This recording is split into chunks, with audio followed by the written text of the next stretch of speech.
नमस्कार दोस्तों, आपका स्वागत है आपके अपने चैनल स्टडी वाइंस ऑफिशियल पर। तो आज का हमारा टॉपिक है पंचायती राज व्यवस्था। पॉलिटी का बहुत ही महत्वपूर्ण टॉपिक है। चाहे आप किसी भी एग्ज़ाम की तैयारी कर रहे हों, इस टॉपिक से आपके एग्ज़ाम में 2 या 3 प्रश्न ज़रूर बनेंगे। आज मैं आपको इसे कहानी की तरह समझाऊंगा।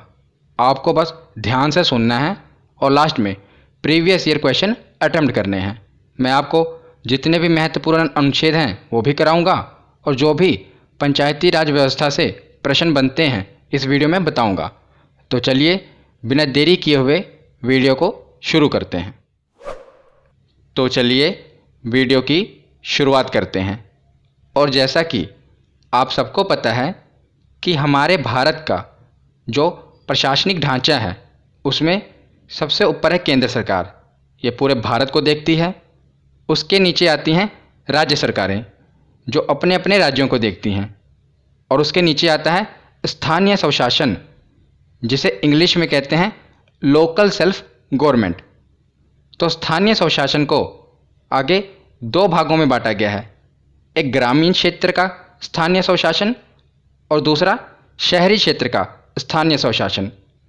तो जो ग्रामीण क्षेत्र का स्थानीय स्वशासन है इसी को पंचायती राज कहते हैं और यही आज की वीडियो में हम कवर करेंगे। और जो शहरी क्षेत्र का स्थानीय स्वशासन है इसे नेक्स्ट वीडियो में कवर करेंगे। तो अब हम ग्रामीण क्षेत्र का स्थानीय स्वशासन के बारे में यानी कि पंचायती राज के बारे में पढ़ते हैं। तो पहले तो हमें ये पता होना चाहिए कि स्थानीय स्वशासन की आखिर ज़रूरत क्यों पड़ी।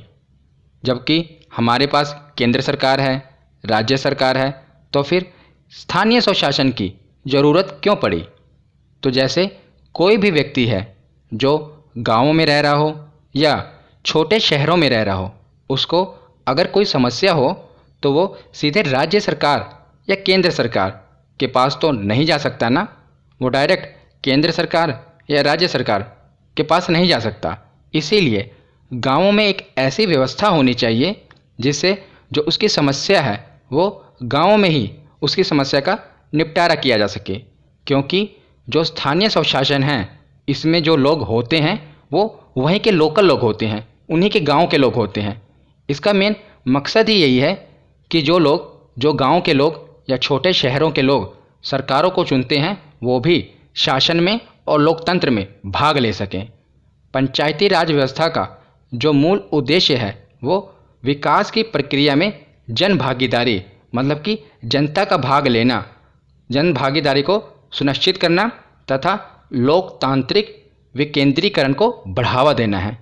तो लोकतांत्रिक विकेंद्रीकरण क्या होता है? एक होता है विकेंद्रीकरण और एक होता है केंद्रीकरण। केंद्रीकरण मतलब कि सारी पावर एक के पास होना, केंद्र सारी पावर एक के पास होना, उसे कहते हैं केंद्रीकरण।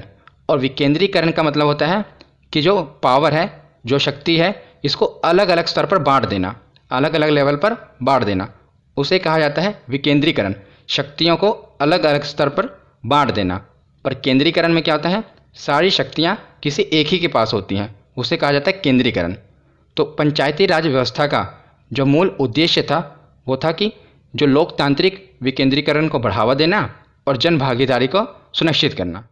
तो अब मैं आपको पूरा कहानी की तरह समझाऊंगा। मैं आपको बैकग्राउंड में लेके चलता हूं कि आखिर ये स्थानीय स्वशासन की शुरुआत कैसे हुई। बस आपको ध्यान से सुनना है।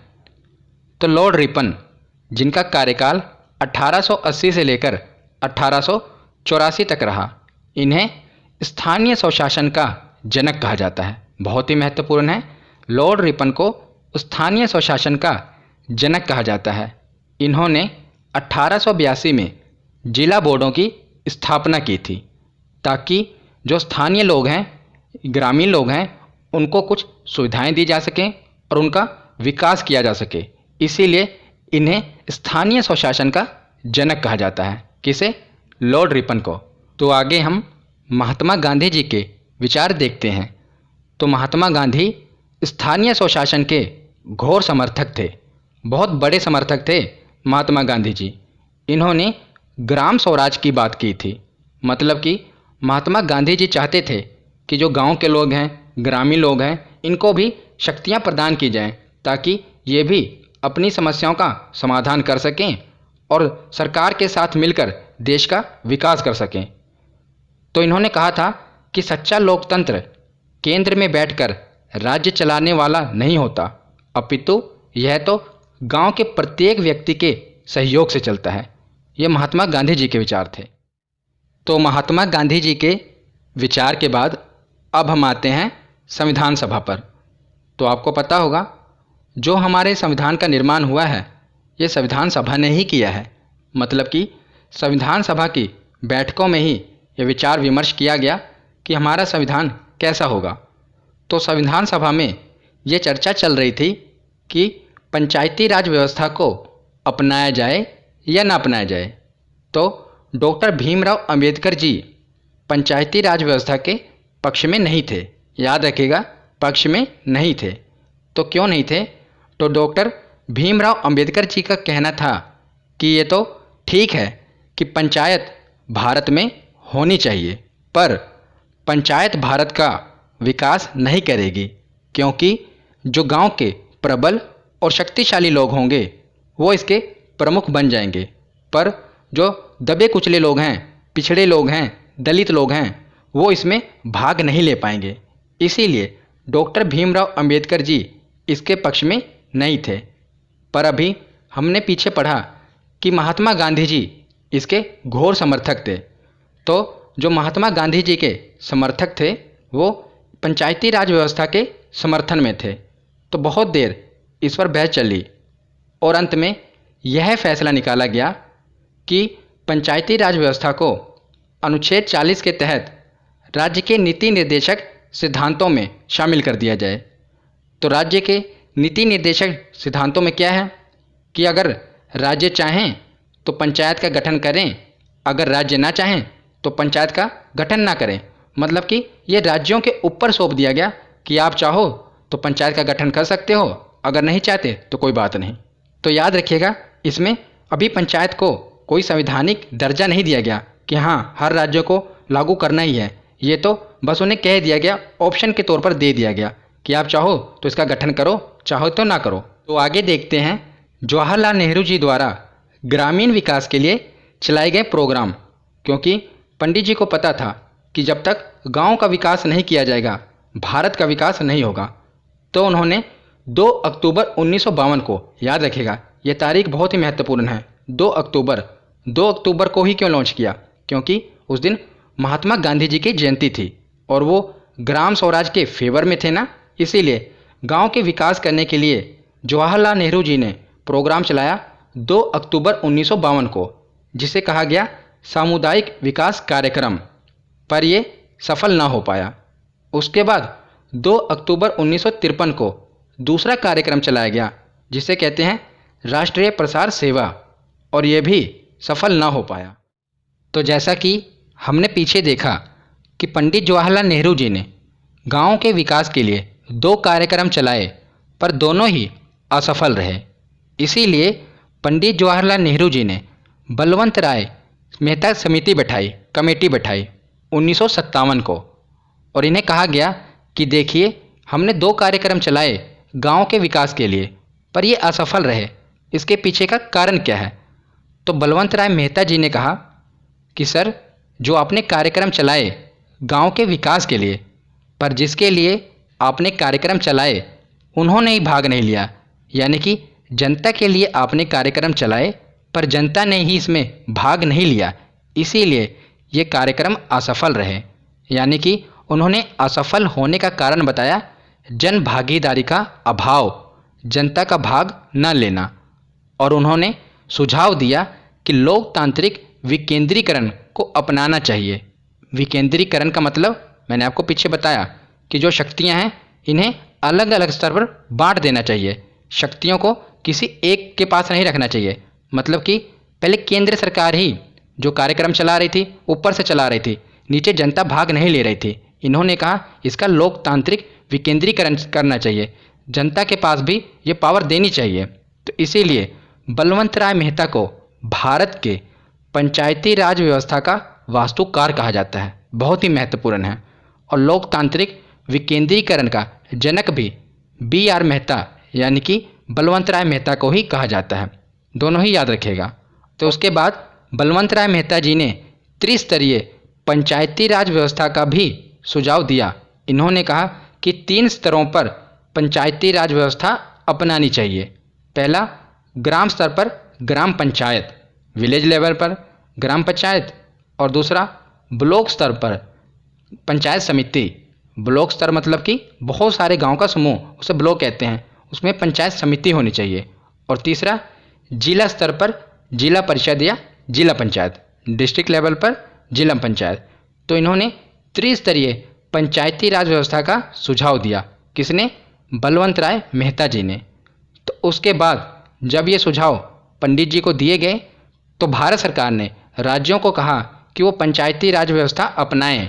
इन्होंने सिर्फ प्रेरित किया, अभी भी संवैधानिक दर्जा नहीं दिया गया, अभी भी इन्होंने ऑप्शन ही दिया कि सभी राज्यों को पंचायती राज व्यवस्था अपनानी चाहिए। फिर 2 अक्टूबर महात्मा गांधी जी के जयंती के ही दिन 2 अक्टूबर 1959 ईस्वी को पंचायती राज व्यवस्था अपनाने वाला पहला राज्य कौन सा बना? बहुत ही महत्वपूर्ण है, यह है राजस्थान। राजस्थान के नागौर जिले का बगदरी गांव, कौन सा? बगदरी गांव। अगर पूछा जाए राज्य कौन सा है तो राजस्थान, जिला कौन सा है तो नागौर, और गांव पूछ लिया जाए तो वह है बगदरी गांव। ये तीनों ही आपको याद रखने हैं। उसके बाद 2 अक्टूबर 1959 को राजस्थान ने अपनाया और इसी के 9 दिन बाद 11 अक्टूबर 1959 को पंडित जवाहरलाल नेहरू ने आंध्र प्रदेश राज्य में पंचायती राज का प्रारंभ किया। पहला राज्य अपनाने वाला राजस्थान और दूसरा कौन सा है? आंध्र प्रदेश। ये दोनों याद रखिएगा, बहुत ही बार पूछा गया है। पहली बार किसने अपनाया? तो राजस्थान, दूसरे नंबर पर आंध्र प्रदेश। बलवंत राय मेहता समिति के बाद अगली महत्वपूर्ण समिति देखते हैं, अशोक मेहता समिति। तो बलवंत राय मेहता समिति के जो सुझाव थे वो सही तरह लागू नहीं हो पाए, फेल रहे। उसके बाद आई मोरारजी देसाई की सरकार 1977 में, तो इन्होंने बैठाई अशोक मेहता समिति। तो अशोक मेहता समिति ने द्विस्तरीय पंचायती राज व्यवस्था का सुझाव दिया। हमने पीछे पढ़ा कि बलवंत राय मेहता जी ने 3 स्तरों पर, 3 लेवल पर पंचायती राज व्यवस्था अपनाने को कहा था। अशोक मेहता जी ने 2 स्तरों पर पंचायती राज व्यवस्था अपनाने के लिए कहा। पहला इन्होंने कहा मंडल पंचायत, जो कि ब्लॉक लेवल पर होगा, और दूसरा इन्होंने कहा जिला परिषद या जिला पंचायत, जो कि जिला स्तर पर होगा। इन्होंने जो ग्राम पंचायत था उसे ख़त्म कर दिया। इन्होंने सिर्फ 2 ही स्तरों पर पंचायती राज व्यवस्था अपनाने का सुझाव दिया। और इन्होंने साथ ही साथ कहा कि ग्राम न्यायालयों का भी गठन करना चाहिए, यानी कि जो गांव के छोटे मोटे झगड़े होते हैं इनके लिए ग्राम न्यायालय का गठन करना चाहिए, वहीं पर इसका निपटारा हो सके। और उसके साथ ही साथ इन्होंने कहा कि जो SC और ST इनको आरक्षण भी देना है, तो इनको आरक्षण देने का सुझाव भी अशोक मेहता समिति ने किया। तो 1977 के 2 सालों के बाद मोरारजी देसाई की सरकार गिर गई, तो ये जो लागू नहीं हो पाया पंचायती राज व्यवस्था। उसके बाद एक अगली समिति आई, GVK राव समिति 1985 में। ये इतनी महत्वपूर्ण नहीं है, बस पता होना चाहिए आपको कि एक समिति है, ये भी कौन सी? GVK राव समिति। उसके बाद आई LM सिंघवी समिति, ये महत्वपूर्ण है, 1986 में। इस समय राजीव गांधी की सरकार है, तो इन्होंने भी एक समिति बैठाई पंचायती राज व्यवस्था के लिए। तो इन्होंने कहा, सिंघवी समिति ने, जब तक पंचायती राज व्यवस्था को संवैधानिक दर्जा नहीं दे दिया जाता तब तक ये पूरी तरह लागू नहीं हो पाएगी, सफल नहीं हो पाएगी। क्योंकि अभी हमने पीछे पढ़ा कि राज्यों के नीति निर्देशक सिद्धांत में तो इसे डाला गया था, पर इसमें राज्यों को बाध्य नहीं किया गया ना, राज्यों को ऑप्शन दे दिया गया कि आपको अपनाना है तो अपनाइए, नहीं अपनाना तो ना अपनाइए। पर जब तक इसे संवैधानिक दर्जा नहीं दे दिया जाता, उन्हें बाध्य नहीं किया जाता कि आपको इसे अपनाना ही पड़ेगा, पंचायती राज व्यवस्था का गठन करना ही पड़ेगा, तब तक ये सफल नहीं हो पाएगा, गांव का विकास नहीं हो पाएगा। तो इन्होंने, याद रखिएगा, पूछा जाएगा कि पंचायती राज व्यवस्था को संवैधानिक दर्जा देने का सुझाव किस समिति ने किया? तो LM सिंघवी समिति ने किया और इन्होंने भी त्रिस्तरीय पंचायती राज व्यवस्था का ही सुझाव दिया और इन्होंने भी ग्राम न्यायालय का गठन का सुझाव दिया और साथ ही साथ चुनाव कराने के लिए जो पंचायती राज होगा उसमें जो चुनाव होगा उसके लिए राज्य चुनाव आयोग के गठन का भी सुझाव दिया एल.एम. सिंघवी समिति ने। तो हमने देखा कि बलवंत राय मेहता जी ने 3 स्तरीय पंचायती राज व्यवस्था का सुझाव दिया, अशोक मेहता ने 2 स्तरीय, एल.एम. सिंघवी ने 3 स्तरीय। तो ये एग्ज़ाम में पूछा जाता है, 3 स्तरीय तो कॉमन है कि 2 स्तरीय राज्य व्यवस्था का सुझाव किसने दिया। तो आपको याद कैसे करना है, देखिए बलवंत राय मेहता, आपको इसका शॉर्ट में लिखना है BRM, बलवंत राय मेहता, 3 वर्ड हैं तो 3 स्तरीय पंचायती राज व्यवस्था का सुझाव इन्होंने दिया। दूसरा है अशोक मेहता, AM, अशोक मेहता, तो 2 वर्ड हैं तो 2 स्तरीय पंचायती राज व्यवस्था का सुझाव इन्होंने दिया।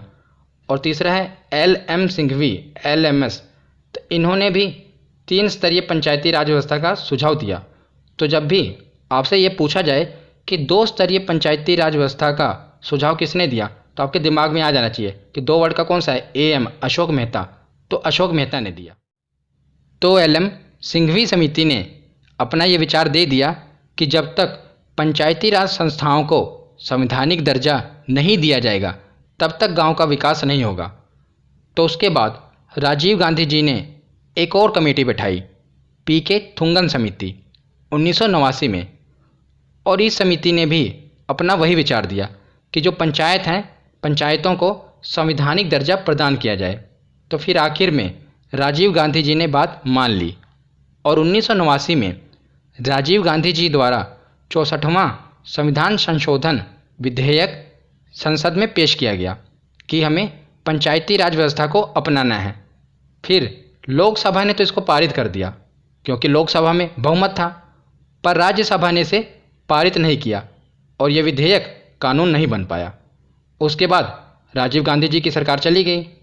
तो अब आई पी.वी. नरसिम्हा राव जी की सरकार और इन्होंने 73वां संविधान संशोधन विधेयक संसद में पेश कर दिया और 22 दिसंबर 1992 को यह लोकसभा से पारित हो गया और उसके अगले ही दिन 23 दिसंबर को यह राज्यसभा से भी पारित हो गया और 20 अप्रैल 1993 को, याद रखिएगा 1993, हमने पीछे पढ़ा 1992 में ही ये लोकसभा और राज्यसभा में पारित हो गया। दिसंबर चल ही रहा था, आखिरी था, और उसके बाद 20 अप्रैल 1993 को राष्ट्रपति जी ने भी इस पर हस्ताक्षर कर दिए और उसके बाद यह कानून बन गया। अब तो राज्यों को मानना ही पड़ेगा ना, क्योंकि अब ये कानून बन चुका है। तो 24 अप्रैल 1993 को यह पूरे देश में लागू हो गया। याद रखिएगा 24 अप्रैल 1993 को। इसीलिए 24 अप्रैल के दिन राष्ट्रीय पंचायती दिवस मनाया जाता है 24 अप्रैल को, क्योंकि इसी दिन पंचायती राज व्यवस्था को लागू किया गया था, कानून बन गया था ना ये, इसीलिए 24 अप्रैल को राष्ट्रीय पंचायती दिवस मनाया जाता है। ये पूछा जाता है, ध्यान से याद रखिएगा। तो आगे देखते हैं कि जो 73वां संविधान संशोधन था, जो पी.वी. नरसिम्हा राव जी द्वारा ये बिल रखा गया और ये पास हो गया और कानून बन गया। तो अब हर राज्य को यह कानून मानना पड़ेगा। अब हर राज्य बाध्य है कि उसे ये कानून मानना पड़ेगा और अपने अपने राज्यों में पंचायती राज व्यवस्था का गठन करना पड़ेगा।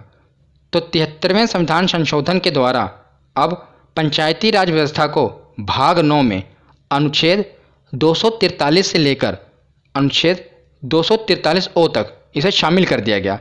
पंचायती राज व्यवस्था को यह प्रावधान जोड़ दिया गया और संविधान में 11वीं अनुसूची जोड़ी गई। इसके तहत पंचायतों के अंतर्गत 29 विषयों की सूची की व्यवस्था की गई। मतलब कि पंचायतों को 29 विषयों पर अधिकार दे दिया गया, जैसे कि सड़कें बनानी हैं, नालियां बनवानी हैं, पशुपालन को बढ़ावा देना है। ये 29 विषयों का अधिकार पंचायतों को दे दिया गया। संविधान की 11वीं अनुसूची में ये प्रावधान जोड़ दिया गया। और जो पंचायती राज व्यवस्था है जो हमने अपनाई है, ये त्रिस्तरीय ढांचे का प्रावधान किया गया, जो कि बलवंत राय मेहता जी ने सुझाया था। त्रिस्तरीय ढांचा कौन कौन सा?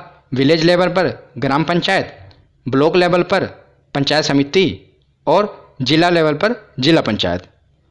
और ग्राम पंचायती राज व्यवस्था के प्रत्येक स्तर में 1/3 महिलाओं का आरक्षण की व्यवस्था भी की गई। यानी कि कम से कम पंचायत में 1/3 महिला इनका आरक्षण कर दिया गया। इससे ज़्यादा हो सकता है पर कम से कम 1/3 महिलाओं का आरक्षण रहेगा। और इसका जो कार्यकाल है, पंचायतों का जो कार्यकाल है, ये 5 वर्ष का निर्धारण कर दिया गया। और अगर 5 वर्षों से पहले भी पंचायत विघटित हो जाती है, इसका विघटन हो जाता है, तो 6 महीनों के अंदर चुनाव करवाना पड़ेगा। और ये जिम्मेदारी राज्य सरकार को दे दी गई कि राज्य सरकार को 6 महीने के अंदर चुनाव करवाना ही पड़ेगा, अगर 5 साल से पहले ही पंचायत विघटित हो जाती है तब। और पंचायत आगे यही लिखा है कि पंचायत भंग होने पर 6 माह के अंदर निर्वाचन होगा। और एससी और एसटी को जनसंख्या के अनुपात में आरक्षण देने का प्रावधान कर दिया गया पंचायतों में। आगे हम इसे अनुच्छेद में भी पढ़ेंगे।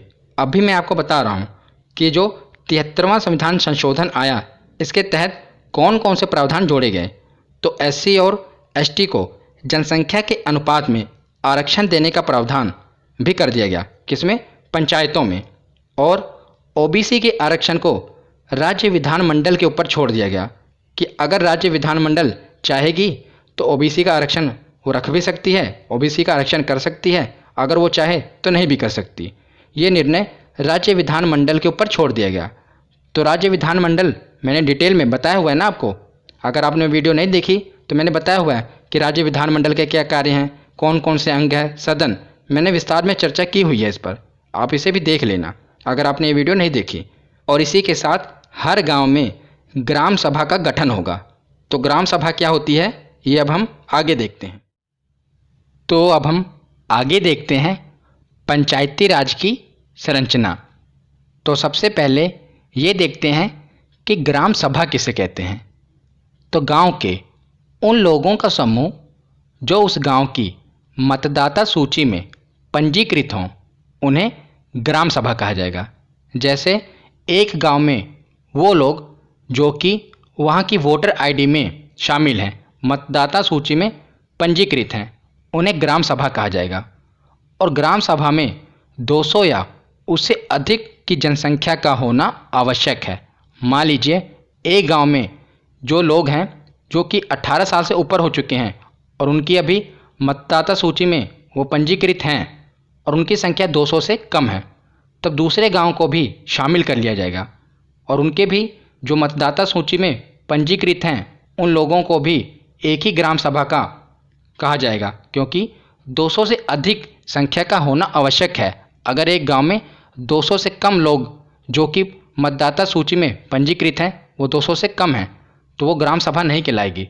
दूसरे गांव को भी शामिल किया जाएगा और उनको मिलाकर जब इनकी संख्या 200 या से अधिक हो जाए तो उसे ग्राम सभा कहा जाएगा। याद रखिएगा, सीधी सी बात है, जब भी पूछा जाए तो एक ही लाइन याद रखिएगा कि उन लोगों का समूह जो उस गांव की मतदाता सूची में पंजीकृत हैं उन्हें ग्राम सभा कहा जाएगा।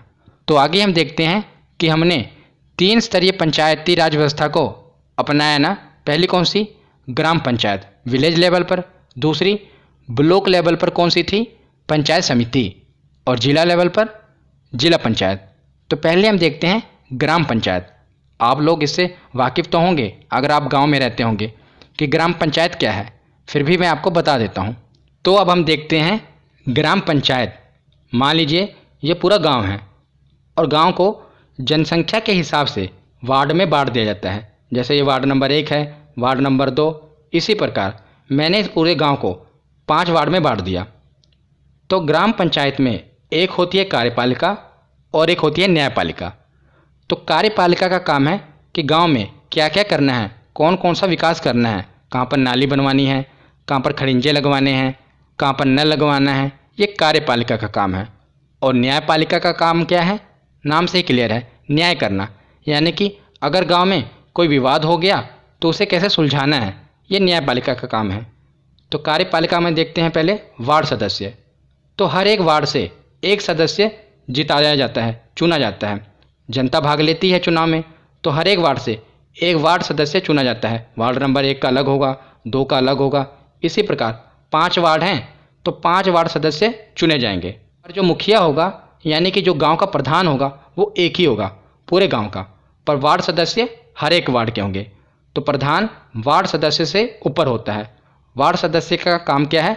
गांव के प्रधान की सहायता करना विकास में। तो न्यायपालिका में हम देखते हैं पंच। तो जिस प्रकार वार्ड सदस्य हर एक वार्ड से चुने जाते हैं, उसी प्रकार पंच भी हर एक वार्ड से चुने जाते हैं। और जो सरपंच होते हैं ये पूरे गांव के एक ही होते हैं, जिस प्रकार मुखिया यानी कि प्रधान थे। तो मान लीजिए कि किसी गांव में नाली बनवानी है, तो वहाँ के मुखिया यानी कि प्रधान बनवाएंगे नाली को। और वही नाली अगर किसी के घर के सामने से बन गई और वो झगड़ा करने लगा, तो ये मामला किसके पास जाएगा? सरपंच के पास। वो सरपंच के पास जाएगा कि भाई साहब मेरे घर के आगे से ही नाली बन गई है। तो सरपंच इसको सुलझाएंगे यानी कि न्याय करेंगे। कार्यपालिका जो मुखिया थे उनका काम क्या करना है? विकास करना है कि कहाँ पर क्या क्या बनवाना है। और सरपंच का काम क्या है? कि कोई झगड़ा है, कोई विवाद है, उसे सुलझाना। ये सरपंच का काम है, याद रखिएगा। तो फिर ये वार्ड सदस्य का काम क्या होता है? तो वार्ड सदस्य का काम होता है कि वो जिस वार्ड से जीता है उसका विकास करना। मान लीजिए वार्ड नंबर 1 में 2 नल लगवाने हैं, तो गांव के लोग वार्ड सदस्य को आके कहेंगे, क्योंकि इसी को इन्होंने जिताया है। तो फिर ये वार्ड सदस्य मुखिया के पास आएगा यानी कि गांव के प्रधान के पास आएगा कि मुखिया जी हमें इस वार्ड में 1 नंबर में 2 नल लगवाने हैं, क्योंकि फंड तो चाहिए ना। तो वो मुखिया के पास आएगा। तो मुखिया जी कहेंगे कि पहले मैं देख लेता हूँ कि बाकी के वार्ड में कितने नल लगने हैं, ताकि मैं आगे रिपोर्ट पंचायत समिति के पास भेज सकूँ। तो बाद में पता चलेगा कि टोटल 12 नल लगने हैं पूरे 5 वार्ड में, मतलब कि पूरे ग्राम में। कितने नल? 12 नल। तो मुखिया जी यानी कि गांव के प्रधान इसकी रिपोर्ट ऊपर भेज देंगे। ग्राम पंचायत से ऊपर कौन सा था? पंचायत समिति, कि हमें 12 नल लगवाने हैं इस ग्राम में। तो पंचायत समिति ऊपर जिला पंचायत के पास रिपोर्ट भेज देगी। फिर ऊपर से जिला पंचायत इसे अप्रूव कर देंगे और वो पंचायत समिति को देंगे। पंचायत समिति आगे गांव के मुखिया को दे देगी। तो गांव के मुखिया फिर जो भी फंड आया है उससे गांव में नल लगवा देंगे। मतलब इसी प्रकार या ऊपर भेजते हैं, ऊपर से इनको फंड आता है, फिर ये गांव का विकास करते हैं। और यही जो सरपंच है, कोई लड़ाई झगड़ा है, विवाद है, तो उसको निपटाते हैं। हो सकता है कि आपके राज्य में जो ये कार्यपालिका का ये हम देख रहे हैं मुखिया प्रधान, आपके वहाँ इसे सरपंच कहा जाता हो, क्योंकि कई राज्यों में क्या है कि जो ये न्यायपालिका का काम है ये कार्यपालिका को ही सौंप दिया जाता है। यानी कि गांव का जो मुखिया होगा वही विवाद भी निपटाएगा, वही विकास भी करेगा, उसे सरपंच भी कह देते हैं। तो मैंने ये आपको बेसिक बताया है, बेसिक स्ट्रक्चर, क्योंकि जो ये पंचायती राज व्यवस्था है ये राज्य सूची का विषय है। राज्य अपने आप से इस पर कानून बना सकता है। राज्य को ये अधिकार है कि वो इस पर कानून बना सकता है। तो कार्यपालिका और न्यायपालिका हमने देख ली। उसी के साथ कुछ सरकारी अधिकारी होते हैं जो ग्राम पंचायत के सदस्यों की सहायता करते हैं। ये जो सरकारी अधिकारी होते हैं ये जनता द्वारा नहीं चुने जाते। जनता द्वारा तो ऊपर ये जो मुखिया प्रधान, ये वार्ड सदस्य, ये सब जनता के द्वारा चुने जाते हैं। पर जो ये सरकारी अधिकारी होते हैं ये कॉम्पिटिटिव एग्ज़ाम क्लियर करके आते हैं, जैसे कि ग्राम सेवक और वीडियो, ये ग्राम पंचायत के सदस्यों की सहायता करते हैं उनके कार्य में। तो ग्राम पंचायत के बाद अब हम देखते हैं पंचायत समिति। ये ब्लॉक लेवल पर होती है ना, तो इसके अध्यक्ष को ब्लॉक प्रमुख कहा जाता है। एक उपाध्यक्ष होता है और इसमें जो कुछ सदस्य हैं इनका निर्वाचन जनता के द्वारा किया जाता है। और बाद में जिनका निर्वाचन जनता के द्वारा किया जाता है इन्हीं में से ये एक सदस्य को ब्लॉक प्रमुख बना देते हैं। मतलब कि ब्लॉक प्रमुख को हम सीधा नहीं चुनते, हम कुछ सदस्यों को चुनकर भेजते हैं और वो अपने में से एक अध्यक्ष चुन लेते हैं और एक उपाध्यक्ष चुन लेते हैं।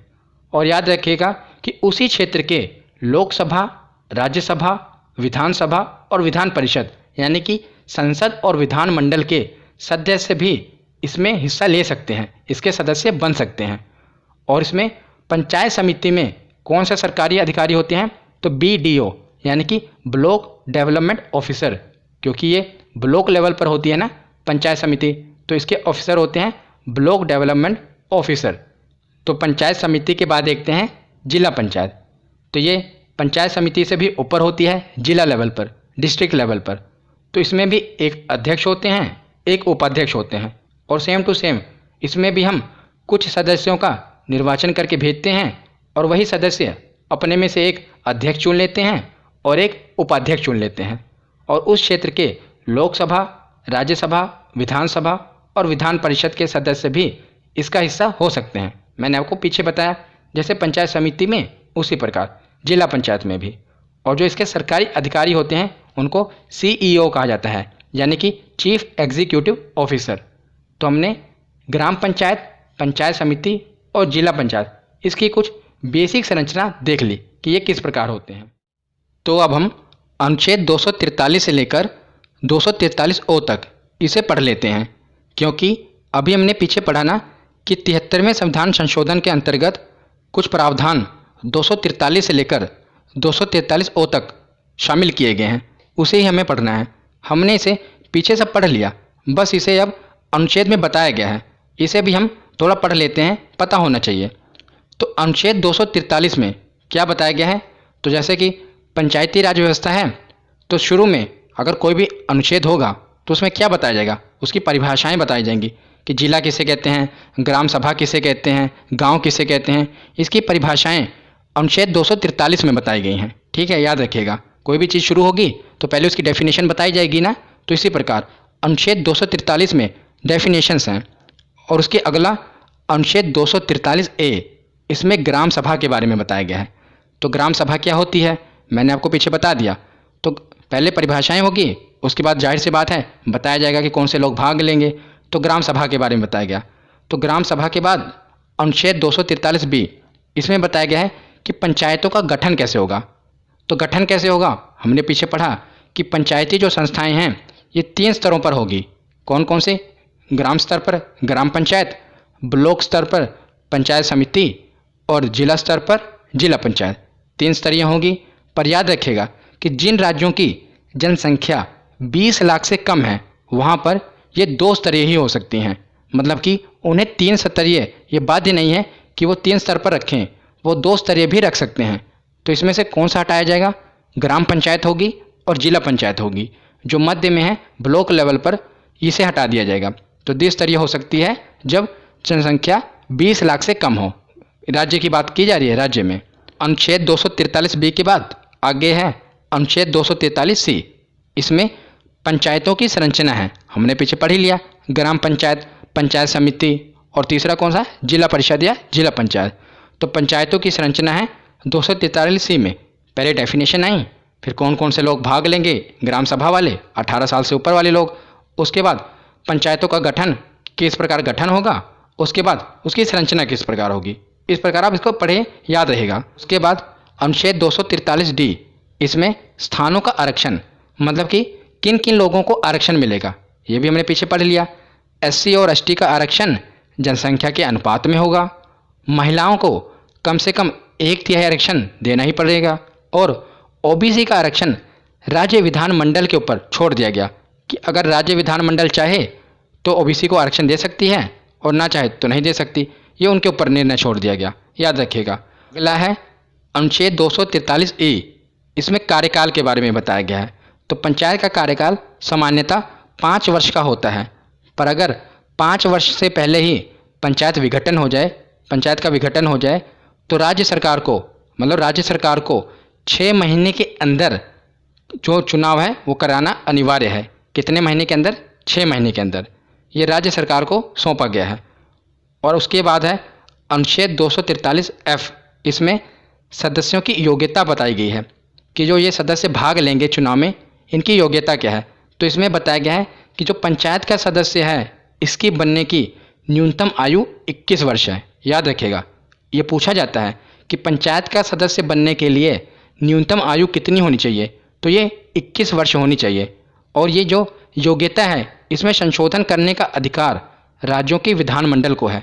तो राज्यों के विधानमंडल, हर एक राज्यों की विधानमंडल को ये अधिकार है कि वो अपने यहाँ के पंचायतों का जो है वहाँ की योग्यता का संशोधन कर सकती हैं।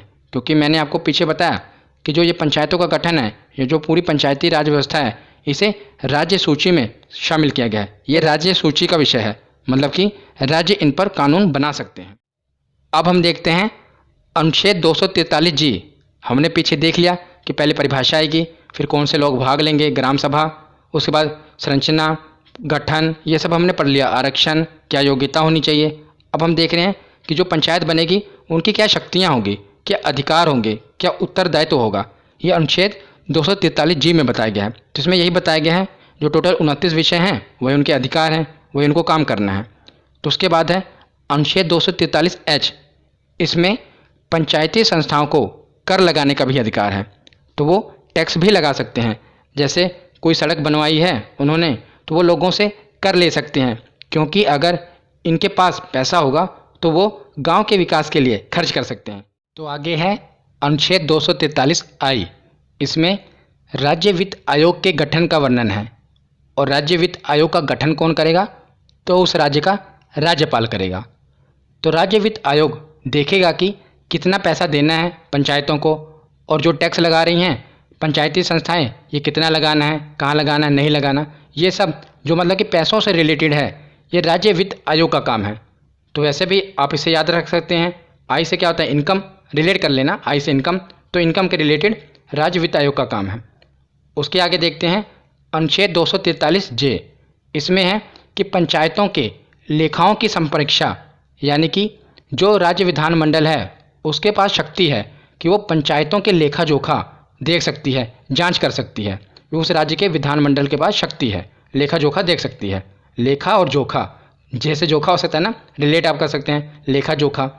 उसके आगे है अनुच्छेद 243K, तो पंचायतों के लिए निर्वाचन आयोग का गठन, यानी कि जो पंचायतों का चुनाव होगा ये कौन कराएगा?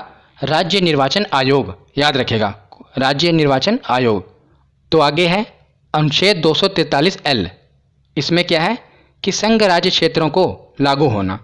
तो इसमें यही बताया गया है कि जो पंचायती राज व्यवस्थाएं हैं ये कहाँ पर लागू होंगी और कहाँ पर नहीं होंगी, ये इसे अगले अनुच्छेद में बताया गया है। तो एल से लागू होना, रिलेट कर लेना, लागू होना ना, एल से लागू होना, और एम से मना, मतलब कि कहाँ पर नहीं होगा।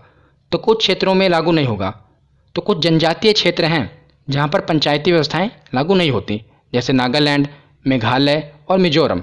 और मणिपुर के भी कुछ पर्वतीय क्षेत्र हैं, वहाँ पर ये पंचायती राज व्यवस्थाएं लागू नहीं होती। और साथ ही साथ पश्चिम बंगाल में दार्जिलिंग जिला है, वहाँ के भी पर्वतीय क्षेत्रों पर ये लागू नहीं होती।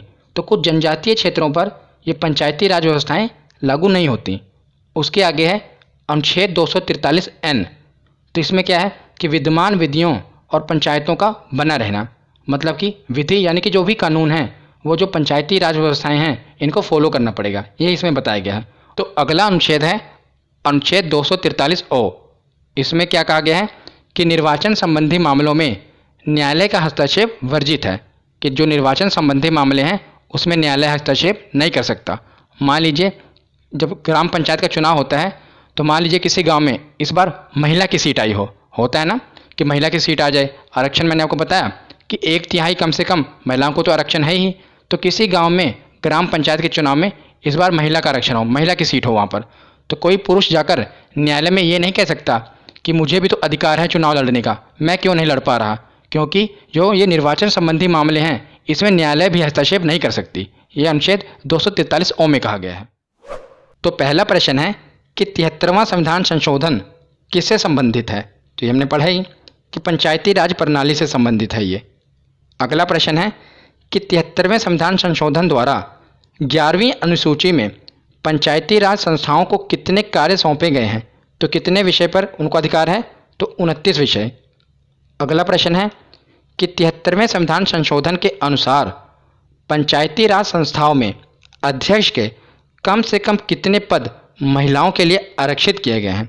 तो कितने पद आरक्षित किए गए हैं? तो 1/3।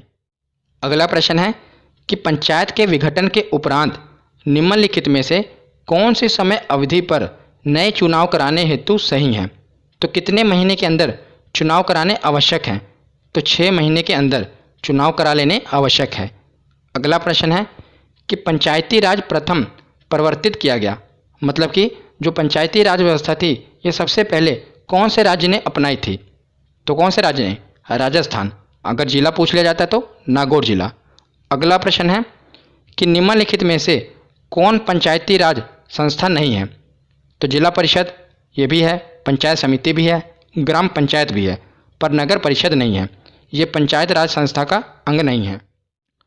तो अगला प्रश्न है कि भारत में पंचायती राज व्यवस्था सर्वप्रथम राजस्थान और डैश में आरंभ की गई। तो राजस्थान के बाद कौन से राज्य ने पंचायती राज व्यवस्था सर्वप्रथम अपनाई थी? तो राजस्थान के बाद मैंने आपको बताया था कौन सा राज्य था? आंध्र प्रदेश। अगला प्रश्न है कि भारत में पंचायती राज की त्रिस्तरीय व्यवस्था का अनुमोदन किस समिति के द्वारा किया गया था? तो त्रिस्तरीय जो ये व्यवस्था थी इसका अनुमोदन सबसे पहले बलवंत राय मेहता समिति के द्वारा किया गया था। अगला प्रश्न है कि अशोक मेहता समिति ने पंचायती राज व्यवस्था के अंतर्गत कितने स्तरीय ढांचे की स्थापना की सलाह दी? तो मैंने आपको ट्रिक बताई थी। ये क्या है? अशोक मेहता। तो शॉर्ट में लिख लीजिए AM अशोक मेहता। तो कितने वर्ड हैं? 2। तो इसका आंसर होगा 2। तो 2 स्तरीय ढांचे की स्थापना की सलाह दी थी अशोक मेहता समिति ने। तो अगला प्रश्न है कि ग्राम सभा का अभिप्राय है। तो इसका सही जवाब होगा ऑप्शन सी कि ग्राम स्तर के पंचायत क्षेत्र के निर्वाचक नामावली में पंजीकृत लोग, यानी कि वहाँ की मतदाता सूची में पंजीकृत लोग। तो अगला प्रश्न है कि भारत में सही मायने में स्थानीय स्वशासन का जनक किसे कहा जाता है? तो मैंने आपको बताया था लॉर्ड रिपन को कहा जाता है। और आज का आखिरी प्रश्न है कि भारत के पंचायती राज व्यवस्था का वास्तुकार या शिल्पी किसे कहा जाता है? तो किसे कहा जाता है? BR मेहता, यानी कि बलवंत राय मेहता को कहा जाता है। तो आज की ये वीडियो यहीं पर ख़त्म होती है। कैसी लगी ये वीडियो कमेंट सेक्शन में ज़रूर बताना। धन्यवाद।